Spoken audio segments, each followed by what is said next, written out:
Hello all, welcome to Paritranaya. In this class, we shall discuss about an important economic related concept, that is statutory liquidity ratio and cash reserve ratio. So in the previous class, we already discussed about monetary policy, and we understood that monetary policy is used to control money flow in the market. So while discussing this, we came across various instruments which are used by under the monetary policy to control the money flow. And we also understood why the money flow has to be controlled. So there were two goals. So one is to control inflation and another one is to promote economic growth. But when there is a conflict between the promotion of economic growth and controlling of inflation, so RBI always accords higher priority to controlling of inflation. So in the previous class, we just discussed about at the superficial level about one monetary instrument, that is repo rate. So here in this class, we'll be discussing about few more such important monetary instruments. So they are cash reserve ratio and statutory liquidity ratio. So let us have a discussion with the help of an example. So we all know that the main business of a bank is to accept deposits and to lend money. So whatever the amount it accepts, so of part of it, it will lend it. Okay, it will give in the form of a loan. So how does a bank make profit? So when anyone deposits the money, for example, here there is a deposit of 200 rupees. So to make our discussions, I have taken it as 200 rupees. So in the bank, there is a deposit of 200 rupees. Now, out of this 200 rupees, so some amount it will give in the form of loan. So let us assume 150 rupees. So it will give it in the form of a loan. So when it gives loan, obviously it will earn interest. Similarly, the people who have deposited here, they will also earn interest. But the rate of interest at which a bank lends loan and the rate of interest at which bank gives to its depositors, so it is different. So this difference, it acts as a profit for bank. Okay, so it lends at a higher rate of interest, whereas it gives deposits lower rate of interest. So that is why the difference of this lending and deposit interest rates, so that is a profit for a bank. That is a profit for a bank. So in our discussions, I have taken SBI as an example. So State Bank of India is an example. So here I have taken demand deposits as well as time deposits. So we have already discussed about the difference between time liabilities, demand liabilities, that is time deposits and demand deposits. So if at all you are getting confused, you can revisit our video. But here I have taken one example of demand deposit, that is DD. So demand draft is an example of demand deposit. Similarly, I have taken FD as an example for time deposit. Time deposit. So in order to make our discussions, I assume that on a particular day, so the demand deposits in SBI is 100 rupees, and similarly time deposits is also 100 rupees. So similarly, it can be scaled to what? Other values as well. It can be made 100 crore, or it can also time deposits can also be made 100 crore. But to make our discussions easier, I have taken 100 rupees each. So 100 rupees will come to State Bank of India in the form of demand deposit, and 100 rupees will come to State Bank of India in the form of time deposit. So totally 200 rupees. So we call them as net demand and time liabilities. Okay, so we have already discussed about net demand and time liabilities in other class. You can revisit that video. The total deposits that the SBI has received is 200 rupees. Now the next question is whether all these 200 rupees SBI can lend in the form of a loan. No, there are certain restrictions. And who will impose those restrictions? So those restrictions are imposed by RBI. So why does the RBI impose restrictions? There are multiple perspectives, but here the restrictions are imposed to control the money flow. Okay, so how these restrictions are imposed and how it controls the money flow, we shall discuss. Now, out of the 200 rupees which SBI has received, so we shall understand few more things. Now each and every bank, now SBI maintains an account with RBI. So similar as we create our savings account in a bank, similarly SBI, it has its own account in RBI. So I will call it as SBI's account. So it is not only for public sector banks, but even private sector banks also, they maintain account with RBI. I have taken example of ICICI. So ICICI Bank also has its account with RBI. Now, whatever the deposits, Now I will call it as NDTL, net demand and time liabilities. So whatever the deposit is the SBI has received, so out of that deposit, so let us assume CRR is 4%. Okay, so this 4% it is set by RBI as part of the monetary policy. So if CRR is 4%, then whatever the deposits the bank has received, out of that 4% amount, it has to maintain in its SBI, in its RBI's account. Okay, RBI's account. So out of 200, so what is 4%? It will be 8 rupees. It means out of 200 rupees, 8 rupees, it has to maintain it with RBI. And this amount, it cannot be withdrawn by SBI, and this amount cannot be used by SBI. So very important point to note. It is similar to our savings bank account. So in bank, we have what? Minimum balance kind of thing.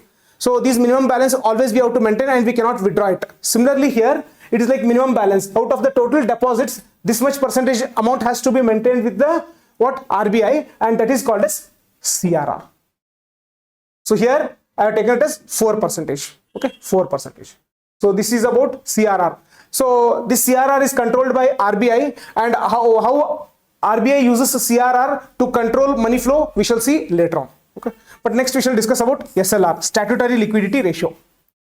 So in the previous classes, we have also discussed about government securities. So government securities, these are created by government and they are sold in order to what? Raise the amount. Okay, raise the amount. Now there are certain restrictions on the banks that whenever they are giving any kind of loan, certain amount of money they have to invest it in safe securities. Because when we say securities, so there are some securities are safe and some securities are not safe. For example, few of the companies, they may create securities, but later on if they shut their company, then the investor will face losses. But there are few securities which are considered as very safe, especially government securities.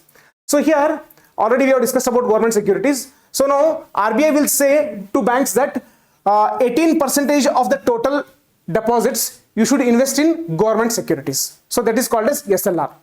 So out of 200 rupees, 8 rupees will go as part of CRR, and 18% means 18% for 18 rupees for 100 and 36 for 200 rupees. It means 36 rupees have to be invested in government securities. Government securities, and that is SLR, statutory liquidity ratio. Okay. So from this what we understand, out of the total deposits 200 which the SBI has received, so 8 rupees it has to maintain with RBI, and 36 rupees of 36 rupees it has to purchase government securities. So what is the available amount to lend? So available amount to lend is 8 plus 36 is 44. So 200 minus 44 is 156. 156. So the amount available to lend is only 156 rupees. So in the form of loan, SBI can give out only 156 rupees. Okay, 156 rupees. So this was about CRR and SLR. Next we shall see how we will manipulate, or how the RBI manipulates CRR rate and SLR rate to control the money flow in the market and indirectly control inflation. Okay, control inflation. And one more thing here we have to note here is, now I said that when we are all the banks, they have a binding that they have to purchase 18% of the deposits government securities. That is 18% of the deposits they have to invest in government securities. But can they purchase more shares or more government securities apart from this 18% that has been mentioned? Yes. So they can purchase or they can buy more government securities as well. So as an example, I have shown here, apart from the mandatory 36 rupees purchase of government shares, it will purchase government securities for extra 14 rupees. So this extra 14 rupees, it will be beneficial when we start discussing about what repo rate and all. Okay. So next we shall see how this manipulation will control the money flow. Okay. Now we have seen that CRR and SLR, these are the monetary instruments, and the goal of the monetary instrument is to control inflation. And we have also seen the relationship that whenever the money flow increases, it will lead to increase of inflation, whereas when the money flow decreases, it will lead to reduction in inflation. Okay, reduction in inflation. So here RBI and SBI. Okay, SBI. So we have already seen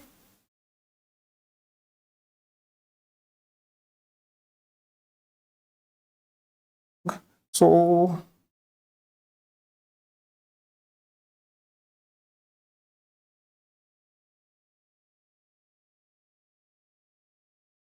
okay.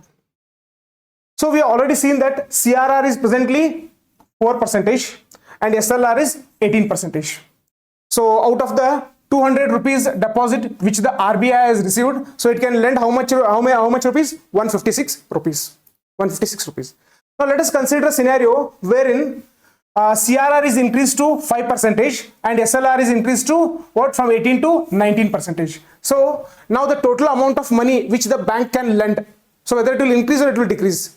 So obviously it will increase, because for 200 rupees CRR will become 10 rupees and SLR will become 38. So 38 plus 10 is 48. So out of 200, when we subtract 48, we get 152. So it means now it can only lend 152 rupees. So what did we understand? When CRR was 4% and SLR was 18%, SBI could lend 156 rupees out of 200, which it has received as an input or deposit. But now when both have been increased, CRR to 5% and SLR to 19%, the amount which SBI can lend, it has what, decreased. It has become just 152. So when there is a decrease in the money flow, when there is less money flow, so we know that relationship, automatically inflation will be reduced. Inflation will be reduced. Now we shall take the other scenario wherein repo rate CRR has been reduced to 3%. Next, SLR has been reduced to what, 17%. Rather than 18, now it has become 17. Rather than 4, it has become 3. So now what has happened with respect to the amount available with the SBI? So the amount available with the SBI has increased. Okay, because previously it was it could only lend 156 rupees, but now it can lend 160 rupees. So why is this so? Because CRR rate has come down and SLR rate has also come down. So because of the more money available with the SBI, SBI will start lending more money, and when it will start lending more money, so more people will take loan and money flow in the market will increase. And when the money flow in the market increases, what happens? Definitely it will lead to increase in inflation. Increase in inflation. So here we understood that how increase in CRR and SLR and decrease in CRR and SLR influences the money flow in the market and indirectly the inflation. So that is why in order to control the inflation, what the RBI does, so RBI manipulates CRR and SLR. So frequently it will change the values of CRR and SLR whenever it feels that inflation is increasing in the market. So if inflation is increasing, then what it will do? It will increase the CRR rate and SLR rate. And if inflation is in control, so we already discussed, so control in the sense, if the inflation is in the range of 2% to 6%, then what RBI will do? It will decrease the CRR and SLR rates because it wants to promote economic growth. It wants to what? Increase the money flow in the market. So based on the requirement, it will